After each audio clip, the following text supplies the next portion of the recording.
I would recommend Studyiq mock interview very highly, and the experience was very good. The arrangement of the institute and the coordination of the faculty members, they were really good. Yes, it was a good experience and I recommend it to others as well. I will highly recommend everyone who is preparing for civil service, especially for interview. My overall experience was very nice. I would highly recommend people to give mocks here. The quality of board members were very good. So yes, I will definitely recommend it.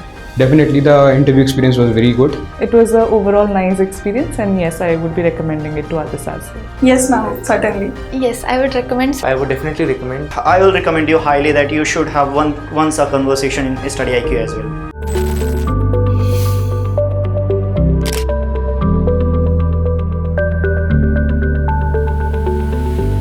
May I come in? इतना प्यार से मत बंद करिए आ जाइए don't worry about the door Good evening ma'am. Good evening sir. Good evening ma'am how are you I'm good sir. Your how do you like to be addressed Reenu Reenu. Reenu Reenu. Renu और Reenu Reenu. Reenu means what There is no particular meaning to the name. It's a common Christian name in Kerala. but there has to be meaning to it. So when I checked online, there are multiple meanings. Some say that it's of Hebrew origin, denoting someone who is amiable and cooperative, but there is no historical consensus to the same. So it is being regarded as a common Christian name in Kerala, sir. Okay. Your achievements, extracurricular achievements and interests, hobbies, they all, show your trend towards teaching and, content writing and whatnot. So, isn't it a very interesting and rewarding area than getting into the rut of bureaucracy? Sir, I was actively participating in dance and music while in school, but after that I didn't pursue to higher levels. I was about to ask you, why haven't you mentioned dance? Because your eyes, your face, your entire body is dancing at the moment. I can see a dancer in you. But I didn't take it to a university level or a national level, so I couldn't put it that on the dance. अभी हाथ नीचे ही रखो. Okay. हाँ वो मुद्राएं नहीं चलेंगी उधर इंटरव्यू में नहीं. ठीक है? Okay. When was the last election held in your state? It was in 2021. The state election? Yes, the state election. So it's the next election is due when? 26. Anytime. 26. And did you vote in that election? Yes, sir. You are a voter? I'm a voter. Registered voter? Yes, sir. Where is the finger mark that you voted? Ink mark? Like this? It was in 2021. अच्छा मिट गया. Yeah, it was in Kerala in 2021. अच्छा okay. Never mind. That was in a lighter mode. Okay. Tell me, this time in Delhi election, which was over, last week only, the report said that more women voted than men. Are you aware of that? Yes, sir. Not particular to the Delhi election. I've been hearing reports saying that women have been determining the electoral outcomes, as in the recent Lok Sabha election also. I've heard reports about it. So, does it show of some kind of trend emerging? Sure, sir. It could signify a trend emerging. So we have been pushing for more women-oriented schemes, like we have started gender budgeting from 2005 onwards. So that would signal to more women's participation in politics. So it is an evolving trend which has strengthened recently, sir. There was also an interesting area of interest in Delhi elections. The previous government, Delhi government, they had made bus service free for women. ठीक है? Yes. Now, what do you think of that? It's a good model, replicable model? Sir, it's clearly, from an economic point of view, it's clearly a populist measure. Because public transport in itself is affordable for even the marginalized sections, as far as I know from my state and wherever I have travelled. So declaring the public services free for women might not have a significant impact considering the labour force participation of women or as a women empowerment scheme as such. So in my personal opinion, I view it as a populist measure, sir. But it's not worth replicating in other states? I don't think, sir. In my opinion, I don't think, sir. Why not? Because it would be a huge burden on the exchequer in the first place, and regarding the outcome of the particular policy also, I cannot articulate a significant objective outcomes of the particular scheme, sir. So Why burden the exchequer with something when you cannot list down objective policy outcomes? Why you think that it didn't translate into more votes for the previous government party? AAP Sure, party? sir. Yeah, that's why I've mentioned it's a populist measure. It would fetch more votes from women, but from an economic and on the larger macroeconomic perspective, I don't think it had much impact on the economy and women empowerment Okay, aspect. Reenu, thank you. Okay, sir. But take control of your gestures in remaining part of the interview. It's something which comes naturally. Naturally, yeah. But you are not on the theatre stage.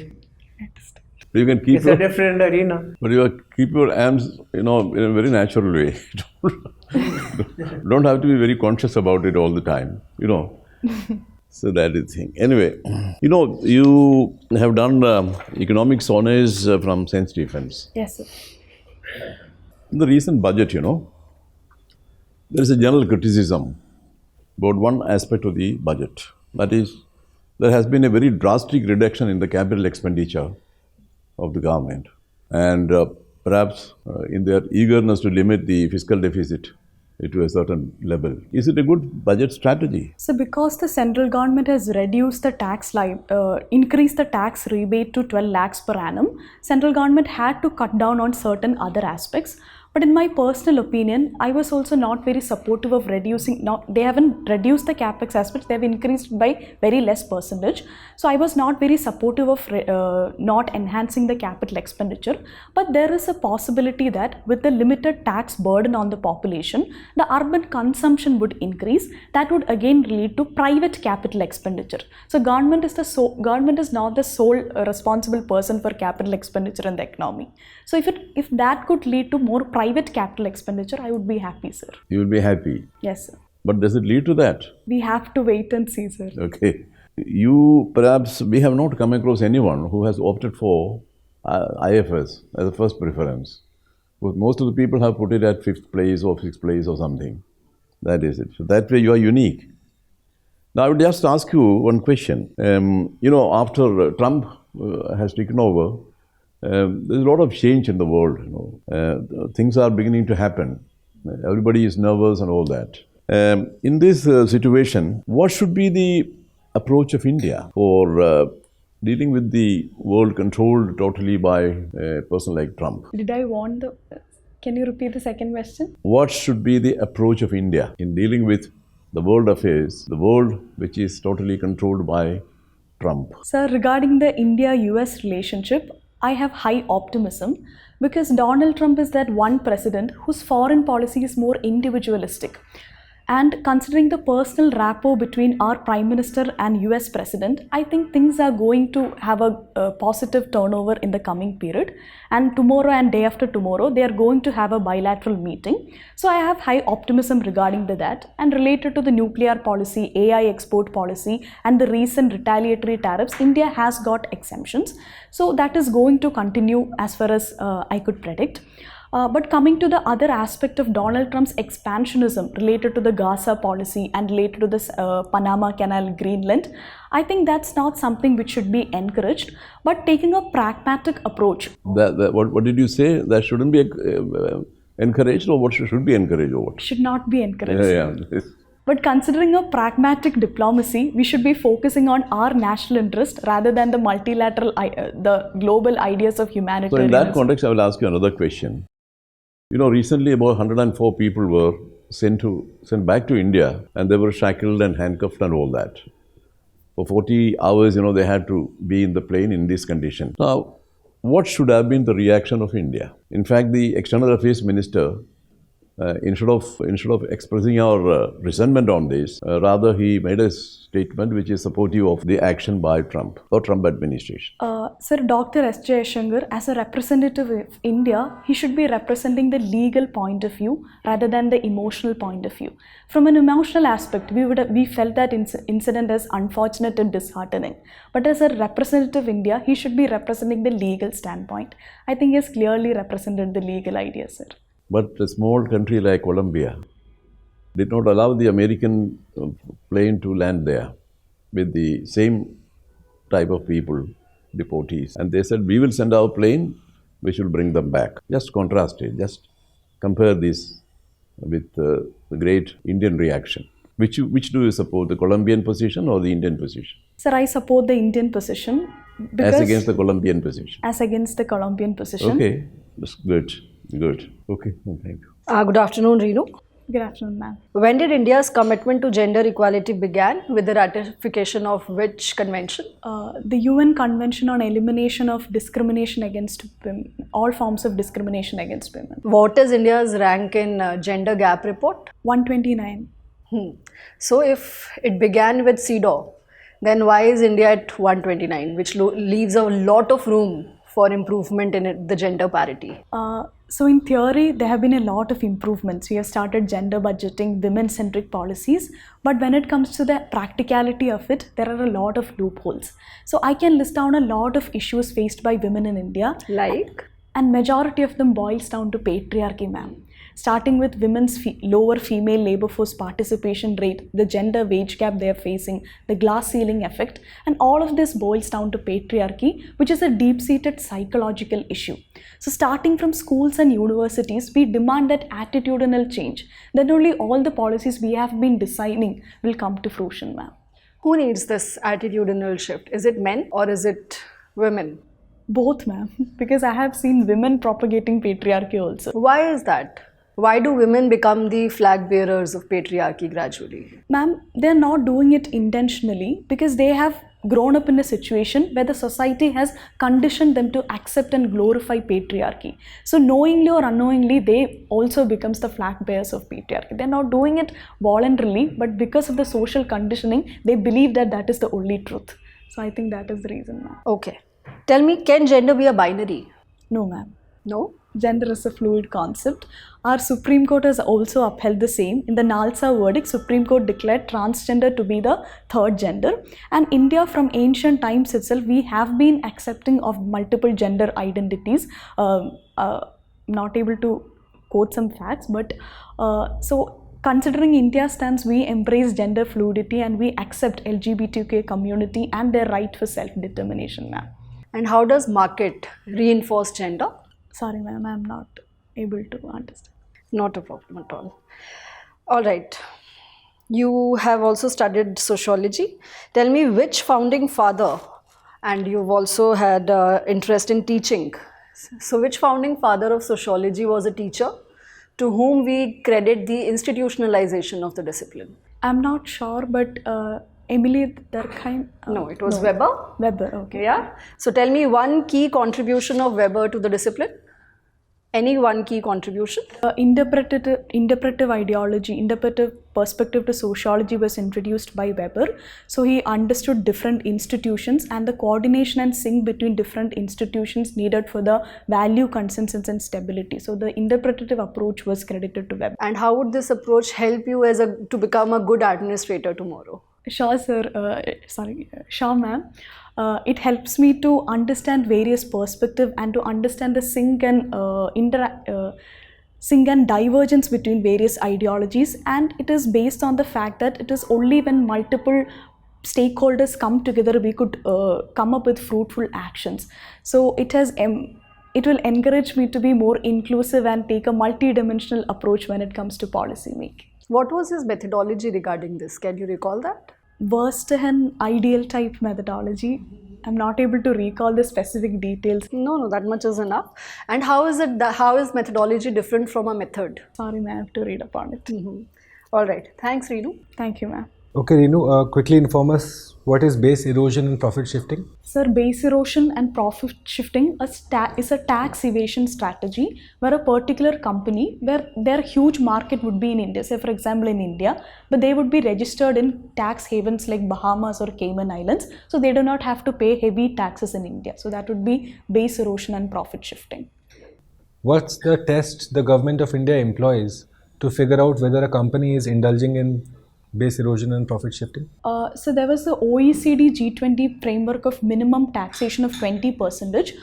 So they would check the principal business activity of a particular company, and if it's in India, they have to pay a minimum tax to the Indian government.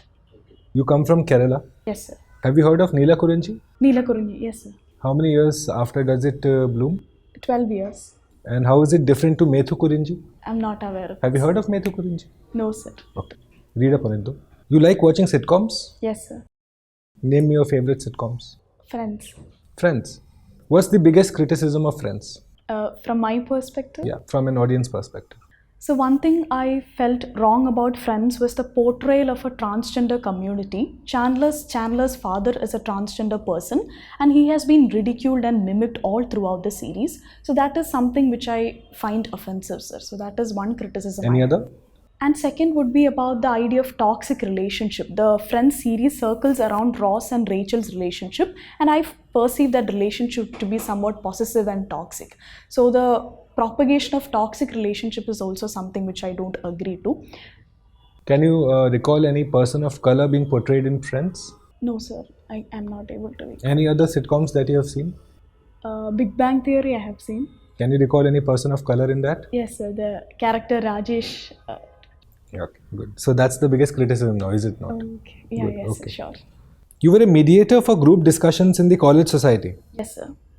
Mediation. You did mediation how? So you have to be a neutral person and you have to initiate conversation between two parties. There were multiple parties, so you have to initiate a conversation between everyone, and one has to make sure that each and every person who's participating in the group discussion gets a chance to speak up. So you're an organizer, essentially.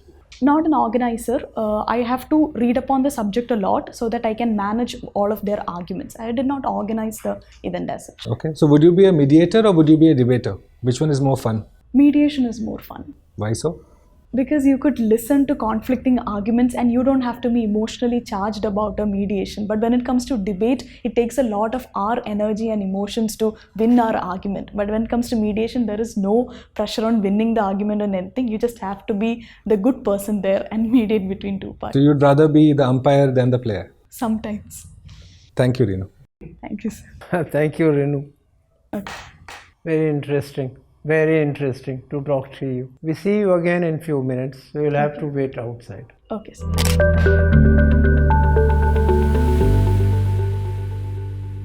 Aye, please. Sit down. Reenu, it's the board feels very happy having interacted with you. And Thank you, sir. you, in fact, we were on the receiving end. You performed very well. Very good answers, very well articulated. A range of questions given to you and very well handled. And very conclusive kind of answers. You were not hesitant. Strong opinions, though they need not be as strong when you are facing the UPSC. But surprisingly, that why did you have to take 4 attempts in the past to arrive here? You think this is the right time? You waited for this time? So this exam is very unpredictable, sir. So. This is a good time, no? Yes, sure. You will do very well, and we are very sure, and we pray and hope that you get your first choice straight away. Thank you, sir. Thank you, sir. Tell me one thing, I mean, on India's, you supported India's stand on this deportation issue by America. What grounds you have in mind? Because me aspiring to be a foreign service, whatever happens, I have to support the stand taken by India. So that was the rationale for the unconditional support given. No. This answer is no good. You can't tell the board there that because our government has taken this stand, you know, there your personality is being looked at, is being assessed. How analytical, how clear, and how independent you think. Government may be erring in its thinking. What did the External Affairs Minister, what did he say about it? They were following this SOP, Standard Operating Procedure. Yeah, that's right. I'm sure that in fact, nobody has been talking, and I thought that there could be stronger reasons which you can give in case, you know, of a situation arising. Stronger reason to my mind is that most of these in fact, all of these deportees were comparatively new. They had just crossed over, and they had crossed over violating all possible laws, hopping and passing through various countries through foul means, paying money and all that. So, I mean, this probably, I mean, it amounts to a kind of a symbolic this thing representation by the US that you deserve this punishment. So I mean, yes, because US couldn't punish them, isn't it? But at the same time, I mean, it is not only a human rights issue. It's definitely more than that, security issue also. They violated all laws. They could have created some bloody ruckus on the plane. They wouldn't bother where the plane, drowns in the process. Not happy. Okay. All the very best to you. But like on so many occasions, when members said to you something or provided information, you said yes, yes. Foreign service would say yes, sir. Yes, sir. Yes, ma'am. Not only yes, it's a formal occasion. So try and avoid strong opinions. Try and avoid going against the current thinking. But at the same time, don't defend government position or any position for that matter if you feel that no, there is other side also to it. Since it was a matter of foreign policy, I thought I should extend the unconditional support. That's why. All the best to you. Okay. But you are not yet a foreign service officer. You are at the interview stage. And they are interviewing you. Maybe you will be put in the IAS. Who knows? So they are interviewing you. They are trying to find out your capacity to think rationally, objectively, and critically. These are some of the things, which will be tested. And there, if you are going all out in support of whatever the government does, that means you don't have a mind of your own. So they will get that impression. And then secondly, that emotional content is missing in your approach. That is the problem, you just brush it aside, that this is, emotional, one should not be emotional in dealing with these policy issues. If you just take out the emotional content, what remains then? It's a mechanical kind of thing. You can't deal with foreign policy also in a very mechanical way. That's not how it is. Can I add something now that I remember something? When I ask you that can gender be a binary, I was looking for a more sociologically informed answer, right? As students of sociology, we would know that gender is not a biological construct. It's a socially conditioned and culturally nourished sort of a construct, right? So when you say that India and its culture has had transgenders in the past, that's a cultural construct we need to keep in mind, right? So every time you're asked a question with a social implication, try and answer sociologically informed. Okay. Okay. Sure. Oh, Shikhandi played a major role. Oh, Shikhandi only she was indicating that. She could not remember the name. Yeah. Good old Shikhandi in Mahabharata, Shikhandi, he played a major role in that. He was transgender. I could understand that she was indicating towards him, but I couldn't recall the name Shikhandi. Thanks, Reenu. All the best. Thank you so much. Thank you.